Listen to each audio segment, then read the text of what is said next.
everyone, this is Ariel, one half of Soju for Two, and this is a watching now and a final review of 20-year-olds, and it's sort of both because we watched it all and then we realized it was the end and we'd only watched like an hour of this web series that we really loved. So the two main actors in this, so we have Iki Kwang from Beast and we have Lee Da-in, and they both play their own names in real life and in the drama. So this little web series was great. We absolutely loved it, and I'm sad that it was over and it wasn't a full series.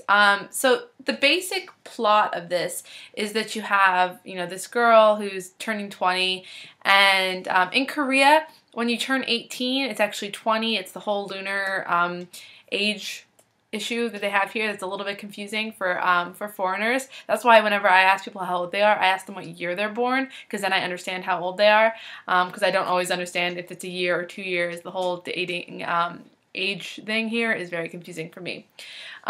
So they have, she's turning 20 and it's about her first real love, and he happens to be a member of Beast, and he plays himself in this, which is interesting, and they sort of known each other since middle school, separate for a long time, and then, or 4 years, and then all of a sudden they're back together when she's in college and he's on tour. Love triangle, there is no love triangle. There's like a seedy other guy for a minute I'll tell you about in a second. Misunderstandings, basically it's about his sort of idol life. Bad guy turned good, not really. He kind of like, there's some few problems with his idol life and telling the public about him and all of that.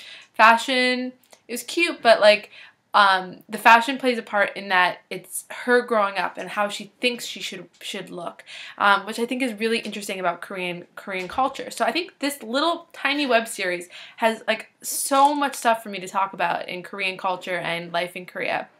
So with the fashion, I think it's really interesting. Like, she gets all dressed up for this other guy who isn't, the main male lead, and what she should look like. She should have mascara, she should be pretty, she should have on 6-inch heels, and all of these things that, when you go out in Korea, these are really what girls look like. And I guess it's sort of like harsh reality for her of she just wanted to look pretty, she wanted him to notice her, and he just thinks she's like something he can play with.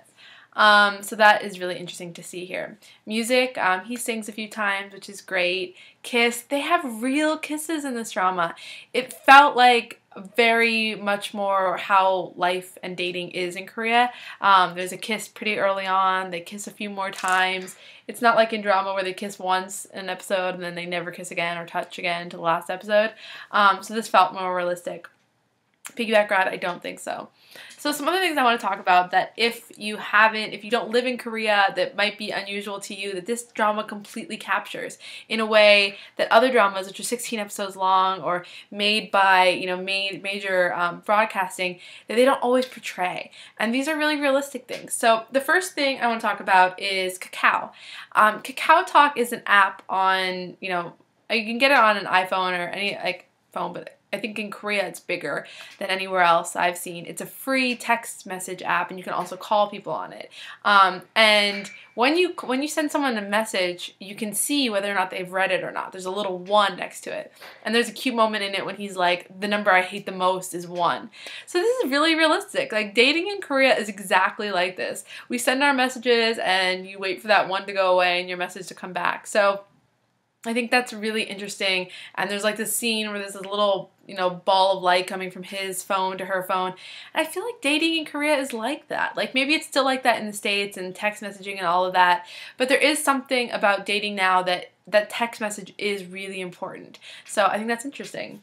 The next thing is drinking in Korea. So in dramas, they always, they show drinking, and always what happens is like they're at a restaurant, they get drunk, and then he piggyback ride home. And you rarely see the drinking games, which we saw in this. You see the blackouts. And like usually you see them drunk and like there's a piggyback ride, but they're never that drunk. Like, she keeps saying she's blacking out. And I know the college students in Korea are blacking out. And there's a big drinking culture here to drink with your like sambae, which is like your older classmates, and there's a lot of pressure to drink, to be drunk, and girls getting drunk and all of that. It's really true. So it's a dark sort of side to it. There's Koreans drink a lot. Like, I've, read that soju is, like, the most popular drink in the world. And I'm pretty sure they drink it in Korea solely. They drink that much. So drinking is a huge part of culture here. I don't drink, but I'm constantly around it. And I would say that if you're 20 years old in Korea, and you have to be 18 to drink here, so you can drink very early, it's a huge part of life that they don't show in most dramas. And also, you can drink on the streets and stuff like that in Korea too. So it's odd that drinking is so prevalent, yet there's very little violence and stuff like that. Your biggest problem is throw up, like, everywhere. The next thing is motel. And this is another thing that is rarely talked about in Korean dramas. You rarely see it. In a few dramas, you've seen it, and it's always like it's usually movies you see the love motels. And love motels are the Korean answer to the fact that most Koreans live in a house with their family in a small apartment. And so this is something that obviously college students are going to be using. Adults use it as well. Because they live with their families and they live in tiny little apartments. So love motels are everywhere in Korea, and you never see them in dramas, which is always shocking to me. So I would say that if you are, 20, if you're a college student here, I'm sure it's a real part of your life. And there's also, like, lots of places that aren't just like that for students that we don't see in Korean dramas, but they exist. And they're really, like, in the scene in this drama, she's standing there, all of a sudden she realizes she's surrounded by these motels. There are just areas like that where it's just streets of love motels. And I think, like, if I were that age, I would be really shocked by that, and, like, it would be really difficult, and I think it would be hard to traverse because it's so different. This idea that, like, that these girls are really drunk and love motels. There is a dark side to all of this. And I love that, like, her character, like, she has her wits about her, she runs away, whatever, we're proud of her.